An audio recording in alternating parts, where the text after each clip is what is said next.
Toyota All New Hilux Serangga resmi diperkenalkan di Kota Makassar melalui seremonial peluncuran yang digelar oleh PT Toyota Astra Motor, TAM, dan Kala Toyota di Atrium Mall Ratu Indah, Mari. Event bertajuk Pesta Rangga ini menjadi ajang bagi Toyota untuk menunjukkan komitmennya dalam menyediakan kendaraan serbaguna yang mampu mendukung kebutuhan bisnis di Sulsel dan seluruh Indonesia.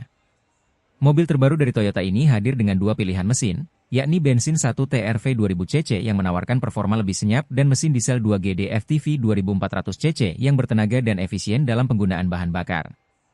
Kehadiran All New Hilux Serangga diakini mampu memperkuat posisi Toyota di segmen mobil pick-up berdaya guna. Direktur Marketing PT Toyota Astra Motor, Anton Jimiswandi, menyatakan optimismenya terhadap respon positif dari masyarakat, termasuk di Sulsel. Kami berharap kehadiran All New Hilux Serangga ini dapat menjadi solusi mobilitas bisnis dan semakin memperkuat Toyota sebagai pilihan utama masyarakat, ujarnya.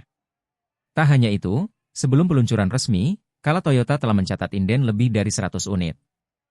Harga yang kompetitif, mulai dari 190 jutaan rupiah, juga diharapkan mampu menarik minat lebih banyak calon konsumen.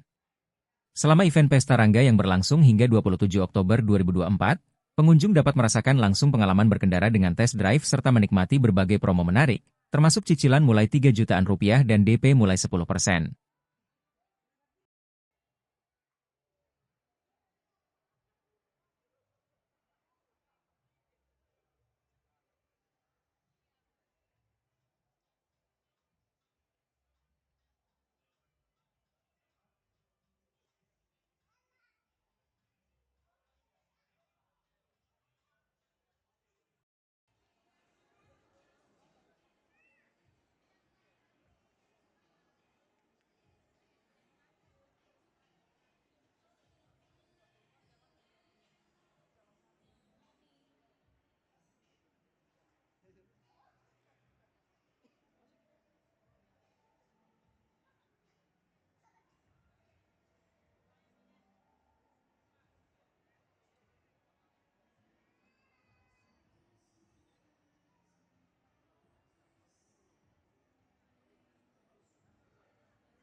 Download Tribun X sekarang, menghadirkan lokal menjadi Indonesia.